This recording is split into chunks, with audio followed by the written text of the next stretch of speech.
دوستو، آج ہم آپ کو اپنی تاریخ کے ایک درخشاں باب کے بارے میں بتائیں گے۔ اسپین ایک ایسا موتی جو مسلمانوں کی تاریخ میں ہمیشہ زندہ رہے گا۔ ہمیں اپنی تاریخ کے بارے میں جاننا چاہیے، کیونکہ جو قومیں اپنی تاریخ کو زندہ رکھتی ہیں ان کا ہی کوئی نہ کوئی مستقبل ہوتا ہے۔ اسپین کی فتح کا آغاز بنو امیہ کے دور سے ہوا تھا۔ بنو امیہ کی اس وقت کی حکومت بھی دو براعظموں پہ پھیلی ہوئی تھی، جس میں ایشیا اور افریقہ شامل تھا۔ مسلمانوں کی آمد سے پہلے اسپین میں وزیگات کی حکومت تھی۔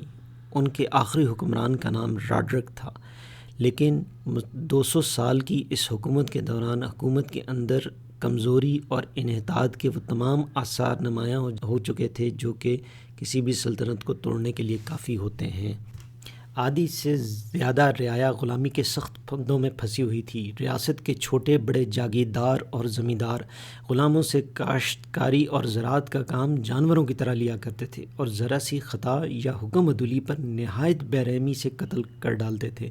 غرض ظلم کا بازار گرم تھا، اور عیسائیوں کی مذہبی تنگ نظری نے یہودیوں پر ظلم و ستم کے پہاڑ توڑ رکھے تھے۔ اس ظلم و ستم سے صرف عام لوگ ہی متاثر نہیں ہوتے تھے، بلکہ خواص بھی اس ظلم کا شکار ہوتے تھے۔ جیسا کہ اسپین کے حکمران راڈرک نے سیوتا کے قلعہ دار کاؤنٹ جولین کی بیٹی کی عزت پر ہاتھ ڈالا۔ مجبور ہو کر کاؤنٹ جولین نے موسیٰ بن نصیر کو مدد کے لیے پکارا، اور موسیٰ بن نصیر نے طارق بن زیاد کی سرکردگی میں ایک لشکر روانہ کیا، جس نے آبنائے طارق کو کراس کر کے اور آئیبیرین پیننسولا، جس کو کہ جزیرہ نما ہسپانیہ کہا جاتا ہے، اس کو 7 سال کے قلیل عرصے میں اسلامی حکومت کے زیر نگیں کر دیا، اور یوں اندلس باقاعدہ اسلامی سلطنت کا حصہ بن گیا۔ اور یہ اموی حکمران تھے جنہوں نے 100 سال کے مختصر عرصے میں ایک وسیع و عریض خطے کو اسلامی حکومت کے زیر نگیں کر دیا۔ مشرق میں ایک طرف ان اسلامی حکومت کی سرحدیں سینٹرل ایشیا تک پہنچ رہی تھیں، اور مغرب میں اندلس تک۔ یوں اندلس باقاعدہ اسلامی حکومت کا حصہ بن گیا۔ لیکن جب سلطنت کے اندر سیاسی انتشار پھیلنے لگا اور مرکزی حکومت کا اقتدار ڈولنے لگا، تو پھر اموی سلطنت آہستہ آہستہ سکڑنے لگی۔ اس موقع پر اموی حکمرانوں نے اپنی توجہ کا مرکز مغرب کو بنایا اور اندلس کو اپنے اقتدار کا مرکز بنایا۔ عبد الرحمن الداخل پہلے اموی حکمران تھے جنہوں نے باقاعدہ عمارت قرطبہ کی بنیاد رکھی۔ عبد الرحمن کی اپنی زندگی میں کافی نشیب و فراز تھے۔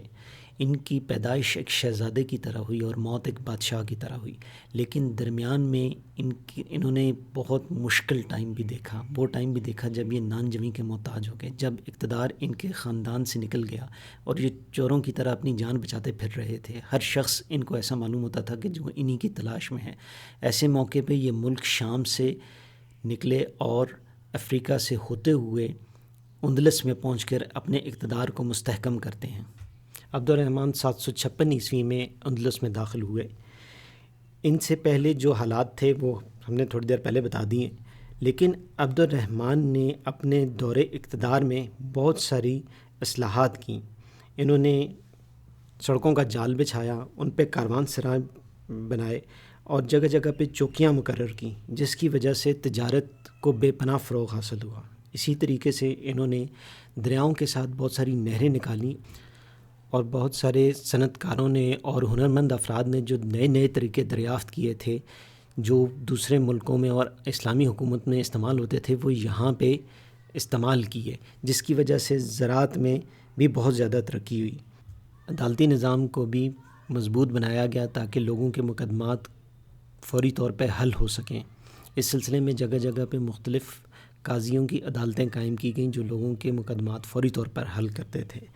مذہبی رواداری عام تھی، اور یہودیوں پہ جو کہ جن پہ عرصہ حیات تنگ ہو چکا تھا، ان کو بہت زیادہ مذہبی آزادیاں دی گئیں، اور وہ اس سلطنت کو اپنا نجات دہندہ سمجھنے لگے۔